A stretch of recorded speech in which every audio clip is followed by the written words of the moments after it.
अस्सलाम वालेकुम। ये हमारे पास है आई का मॉडल। इसमें हमने जो है वो आई के जनरल फीचर्स को जो है वो डिस्कस करना है।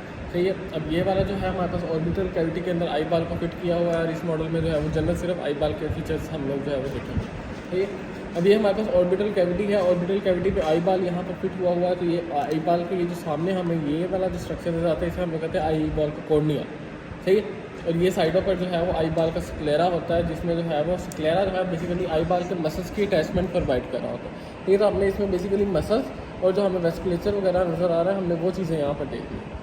सबसे पहले अगर हम लोग देखें तो इस आई बाल के यहाँ पर सुप्रोलेटरल साइड पर हमें यहाँ पर एक ग्लैंड नज़र आ रहा है जिसे हम लोग कहते हैं लैक्रिमल ग्लैंड। ये अब लैक्रिमल ग्लैंड क्योंकि लेटरल साइड पर होता है इसलिए हमें यहाँ पर पता चल जाता है कि लैक्रिमल ग्लैंड की जो साइड पर ये जो मसल है यहाँ पर साइड पर ये है हमारे पास लेटरल रेक्टस मसल। सही। इससे ऊपर हमारे पास ये है स्पीरल रेक्टस मसल। यहाँ मीडियल साइड पर होगा हमारे पास अंदर मीडियल रेक्टस मसल और इंफीरियर साइड पर होगा इंफीरियर रेक्टस मसल। ये 4 रेक्टसेस मसल होंगे और इसके अलावा 2 ऑब्लिक मसल भी होते हैं। अब यहाँ पर ये नीचे वाली साइड पर हमें ये जो ऑब्लिक मसल नज़र आ रहा है इसे हम लोग कहते हैं इंफीरियर ऑब्लिक। और ये जो स्पीरियर हमें एक ऑब्लिक मसल नज़र आ रहा है इस मसल को हम लोग कहते हैं स्पीरियर ऑब्लिक। अगर हम लोग इसमें देखें तो ये हमें इस तरह ये वाला जो मसल नज़र आ रहा है ये हमारे पास है स्पीरियर ऑब्लिक मसल। सही।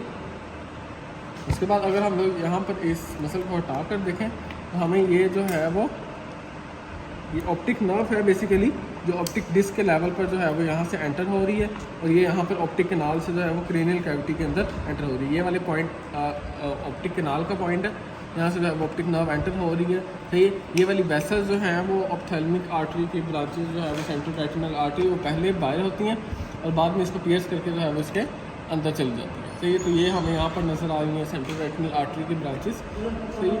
उसके बाद जो है वो हमारे पास आई बॉल के अगर हम लोग इंटरनल फीचर्स देखें। सही है। तो इंटरनल फीचर्स में हमें यहाँ पर बाहर से तो हमें ये नज़र आ रहा है कॉर्निया और स्क्लेरा।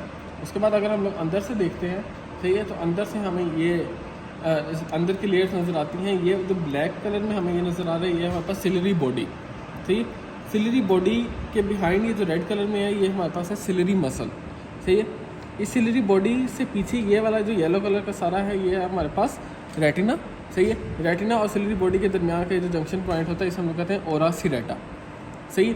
अब ओरा से ये रेटिना है, रेटिना के बिहाइंड ये वाला जो पॉइंट होता है ना जहाँ से ऑप्टिक नर्व बेसिकली एंटर कर रही होती है इसे हम लोग कहते हैं ऑप्टिक डिस्क। सही है। और ये ब्लाइंड स्पॉट भी होता है, यहाँ पर जो है वो कुछ नज़र वगैरह हमें नहीं आ रहा होता। सही है। अगर हम लोग यहाँ पर देखें तो ये है हमारे पास लेंस। सही है। लेंस से आगे जो है वो हमें पता है कि ये हमारे पास आयरस होता है और आयरस के आगे जो है वो कॉर्निया होता है और आयरस और कॉर्निया के दरमियान में एंटीरियर चैम्बर और आयरस और लेंस के दरमियान में हमारे पास होता है पोस्टीरियर चैम्बर। सही है। उस लेंस से पीछे हमारे पास होता है posterior segment of eye ball जिसमें हमारे पास ये विट्रस बॉडी इस तरह पड़ी हुई होती है। ठीक। अब ये हमारे पास विट्रस बॉडी होगी। उसके बाद अगर हम लोग यहाँ पर देखें तो ये यहाँ पर हमें एक पॉइंट नज़र आ रहा है ये पोस्टीरियर साइड पर, इसे हम लोग कहते हैं मैकुला ल्यूटिया। ठीक है। मैकुला ल्यूटिया का भी जो सेंट्रल पॉइंट होता है इसे हम लोग कहते हैं फोविया सेंट्रलिस। सही है। और यहाँ पर अगर हम लोग लेयर्स देख लें तो आउटर साइड पर ये स्क्लेरा है। सही। स्क्लेरा के बाद ये जो है वो कोरोइड है, कोरोइड आगे सिलरी बॉडी। सही। सिलरी मसल और सबसे अंदर वाली लेयर जो है वो हमारे पास रेटिना है। सही। ये हमारे पास जनरल फीचर्स हैं आई के।